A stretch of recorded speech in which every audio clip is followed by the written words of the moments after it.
Hi everyone, I'm Erin and this is Kaushik. And we're from 2 Sigma Data Clinic. And for those of you who don't know who we are, 2 Sigma is a financial sciences company headquartered in New York, and the majority of our employees are actually data scientists and engineers who are really great at creative problem solving in new domains. And 10 years ago, we set up Data Clinic to provide access to our core skill sets in the social impact sector. So we will partner with nonprofits, government agencies, researchers on a one-to-one basis to help them with their data science and engineering needs for free. And in addition to these collaborations, we also have been contributing to open source, especially over the last 5 years. Firstly, to increase access to the solutions we've been building and the lessons we've been learning across all these collaborations, but also to help demonstrate the power of open data and open source and to contribute to the general social impact conversation. So last year, for the first time, we collaborated in a organized open source sprint hosted by the Census, which is the US National Statistics Center, basically. They get problem statements from other government agencies, national government agencies, find user advocates from researchers, community organizations, and put them together with tech teams like ourselves to try to find and build solutions over a 12-week sprint. And the problem statement that we tackled was sponsored by the Federal Transit Administration. And they wanted to look at this growing challenge around climate change and these severe weather events and how it intersects with public transportation. Specifically, how could we build a tool to highlight where the largest vulnerabilities are in public transit, or show how transit can be a resource in these types of events?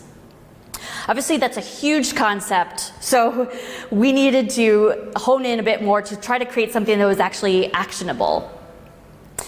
And so in this presentation, we're going to walk you through how we built a concept to support eventual action, give you a demo, and then Kaushik's going to walk through kind of behind the scenes how we actually built TREC, which is the name of our tool. Sorry, we turn off the lights, maybe we can see Oh. the screen. I don't know if you have the same problem. Oh, yeah. Okay. Is it? Oh, wrong one. On? Yeah, Is it good? Yeah? All right, great. So, climate change. Obviously, we can think of these like huge hurricanes that are shutting down entire cities and requiring evacuations. But in addition to these large events, there are actually more common, smaller, severe storms that are happening and disrupting day-to-day life. We can see it here in this flooding of a New York City subway station where it didn't shut down the whole city, but it shut down parts of our public transit. And on top of that, we have this aging infrastructure that's contending with these climate events. And we don't need to convince you or the general public how important public transportation is. Obviously, it's better to use public transport because there's fewer GHG emissions.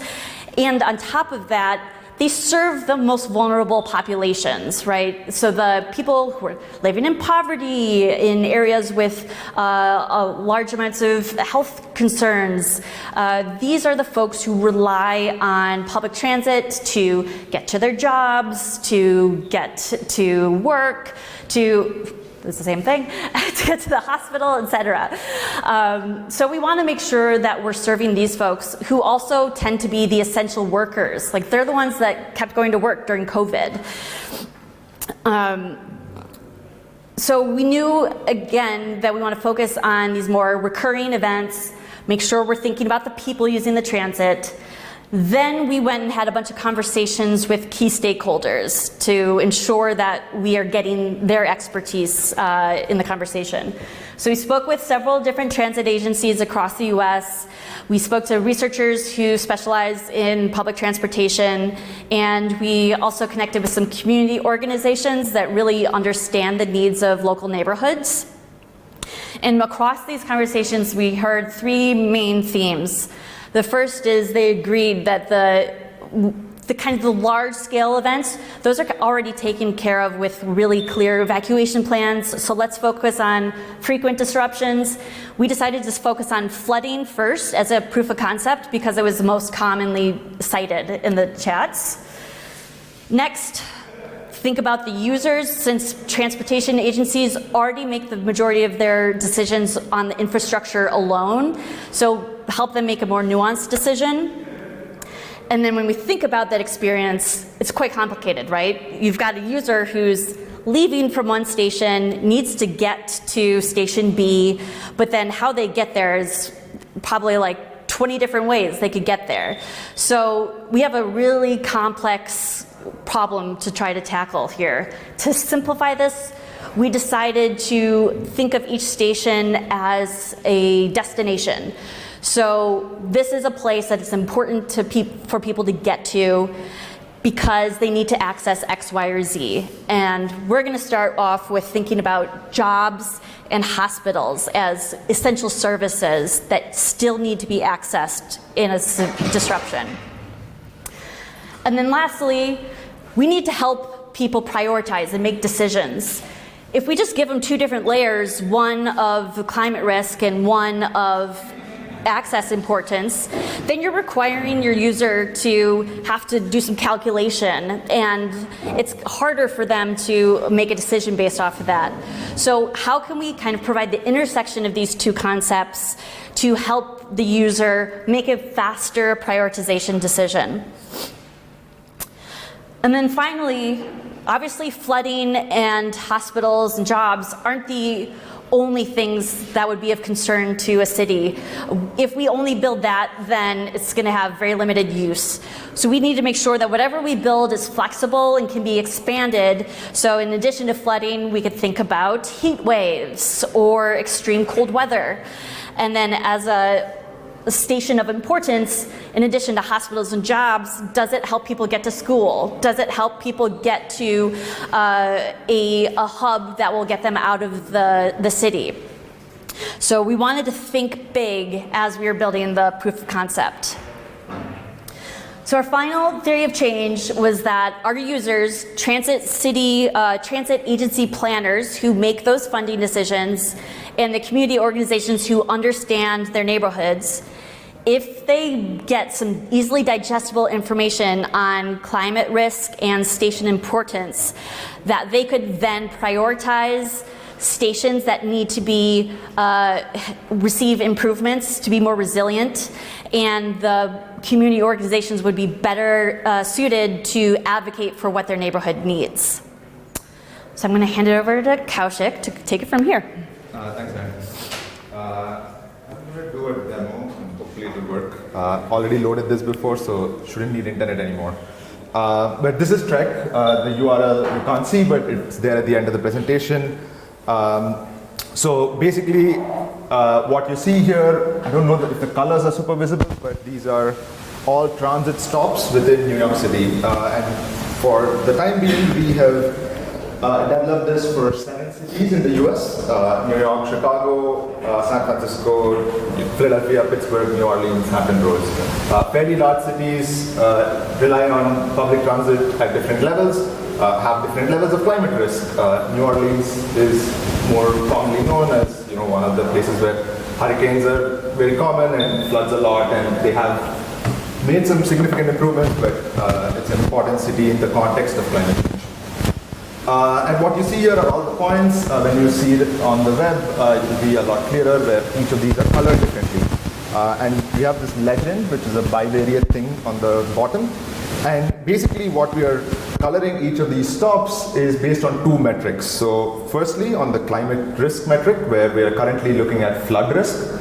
And with respect to destinations, we are looking at access to hospitals currently, but we can also look at access to jobs, or where vulnerable communities work. So we'll get into how these are calculated in just a bit. But what this tool allows a user to do is very quickly see, all right, I'm interested in areas which are at high risk of flooding, so I can easily filter this, and then look at also these locations which provide access to a hospital. And I'll define what access to hospital means, particularly in this sort of 3 cuts of it as like high, medium, and low in just a bit. But this allows you to very quickly identify all the locations in New York City which get you to an important destination, but is also at risk from climate change. And you can do the same thing with where most of the jobs are. If you're familiar with New York City, it shouldn't be a surprise. A lot of jobs are in Manhattan, but you can also very clearly see where the hubs are in other parts of the city, which you might not think as a job center. And this becomes even starker when you restrict the jobs to be jobs which are currently taken up by people who are on the lower end of the economic scale, vulnerable workers, vulnerable communities, essential workers, essentially. So this gives you an idea of where there's a greater need, also intersecting with risk from climate change. A couple of other sort of smaller features in this is the ability to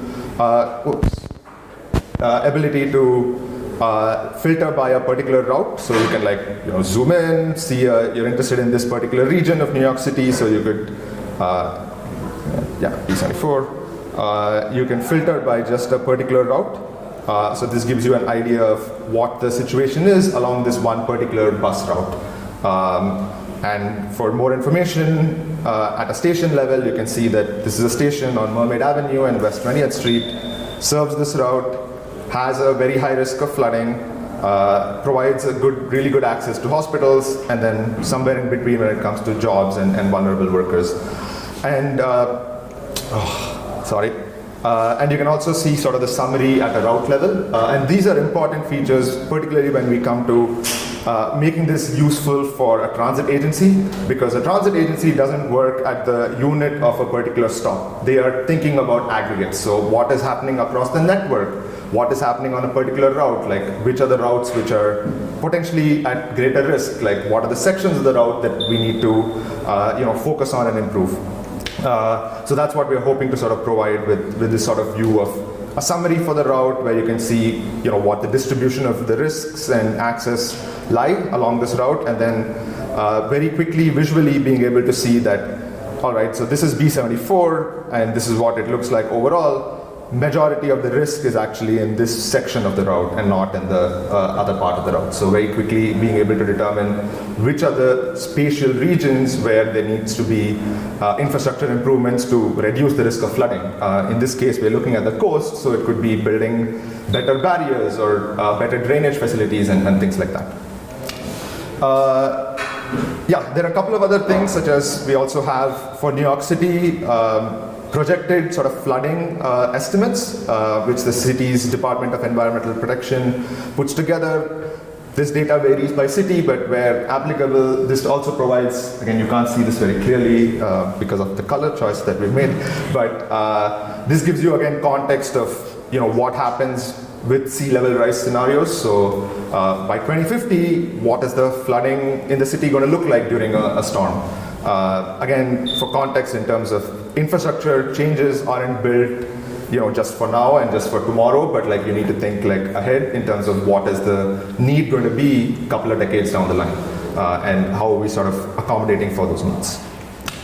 Going back to the presentation, so let's talk about sort of how we calculated all of this, and Erin spoke about this, but the key sort of idea to sort of simplify this problem is to think about a transit stop as an intermediary destination. So it's very hard to quantify sort of where everyone lives and where they're going and all the different places they're going and all the different routes they're taking. And that's complex.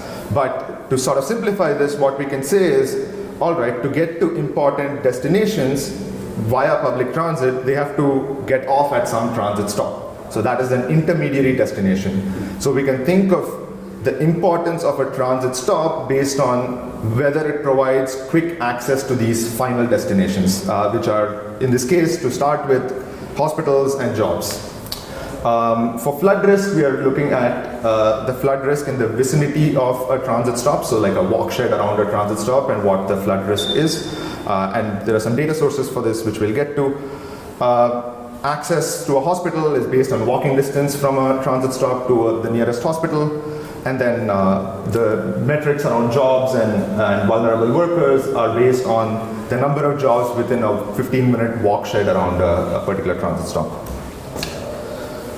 When it comes to flooding, there are several different data sources available, but given the use case of this, where we are really trying to identify differences within a city, high resolution data is extremely important.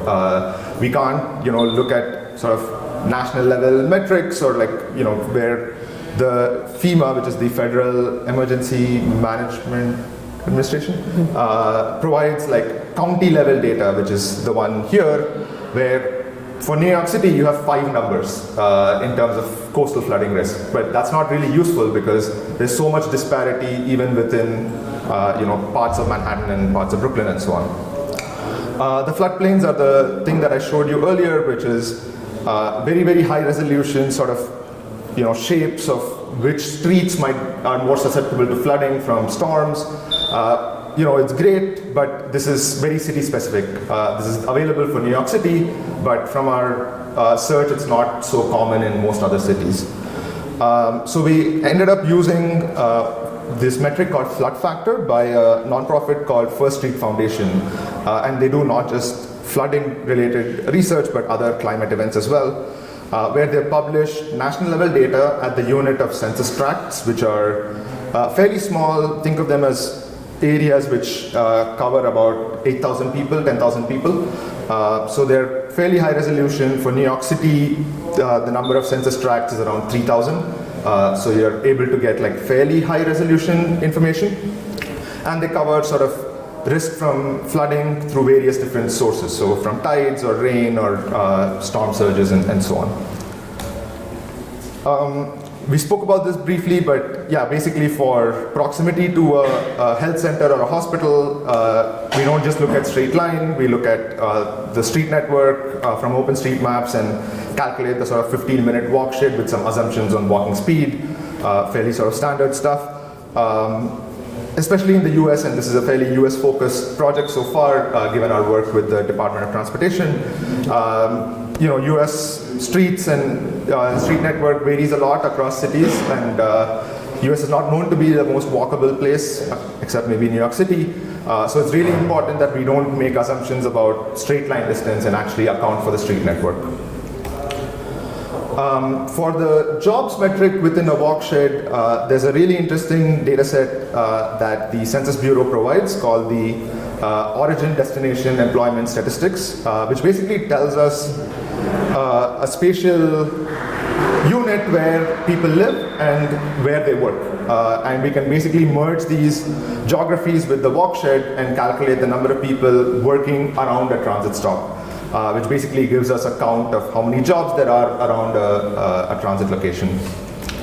And we also have other data sets which look at the vulnerability of the population living in a particular area, which is a composite of multiple different things, which we can then layer on with the jobs data to look at what is the average vulnerability of the people working around a location, which gives us an estimate of whether it's the vulnerable population working here or the more economically well-off population working here. So put together overall, the concept of this work is as a data product with accompanying sort of web-based visualization to make it easy to digest this information, particularly because we are bringing in disparate data sources from multiple different places. So transit agencies, the US Census Bureau, OpenStreetMaps, climate data, and so on. And our idea is to make this as easy and scalable as possible for greater and wider use. Quickly going through some of the technical details, the data pipeline is built mostly in Python with a little bit of R. All the data is hosted in a PostGIS database, and then we have an API that connects to the front-end web stack, which is built on React and some MB tiles. We have a data pipeline and all the code is available on our GitHub, but adding a new city is fairly simple. We have a configuration file where we fill in some basic information, and then you can run the pipeline for a new city and essentially ingest data for a new city fairly quickly. Some of the caveats, particularly in the context of Phosphor-G, which is a global event, So far, the work has been very US focused. The good thing is transit feeds, because they follow a GTFS specification, it's global. So it's, we can use similar data in other countries. OpenStreetMap data, of course, global. The origin, destination, employment statistics, this varies by different countries. So some countries have similar data with like different resolutions, but where available, stop level ridership information could be a proxy for sort of the importance of a stop or how many people access a particular location. Social vulnerability index is not something that we've found in other places in terms of a comparable metric, but the things that compose of this index are fairly common across multiple locations. Basically, it includes population demographics, economic characteristics, access to transit, and so on. So this is something that we could potentially develop for other countries, which is what we are trying to do in terms of advocating for open data in other countries outside of the US. We're working with an organization in Italy to explore whether we can develop this sort of social vulnerability index for Italy with some of the publicly available data there. And First Street Foundation provides this really interesting climate risk data. We currently showed only flooding, but they have similar things for heat and fire, wildfire risk, and so on. And as we are sort of in this place where the effects of climate change are real and we are already seeing it, it's important to advocate for granular climate risk information to be published in countries because it's starting to affect our day-to-day lives, and there's so much interesting work that we could do if this data is readily available at high resolution that we could merge with other interesting data sets and use cases. So far we have all of the code and data open source, and we have developed this for 7 regions. So this was based on a 12-week sprint that we did end of last year. And in the near term, we are looking to increase the number of risk measures. So currently looking at flooding, but expanding the climate risks and also the importance or access from a transit stop. Couple of technical improvements. We want to make our map stack a little bit more open. We are exploring using PM tiles there, but it's not ready yet. It's in a branch right now. And lastly, more importantly, we are looking to we are seeking partners to implement this outside the US because this is not a problem that's just for the US. Even though because of our collaboration, it's currently developed in a very US focused way, but we think that there is application for this outside the US as well. So looking for people with local expertise and that could partner with us and support our work in getting this out in other places globally. Like I said, open source. Our GitHub is, I hope you can see it, it's tsdataclinic/TREC. If you want, you can come and take a picture here on the laptop later as well. The website is trec.tsdataclinic.com. And feel free to reach out to us if you would like to work with us on these projects. Thanks.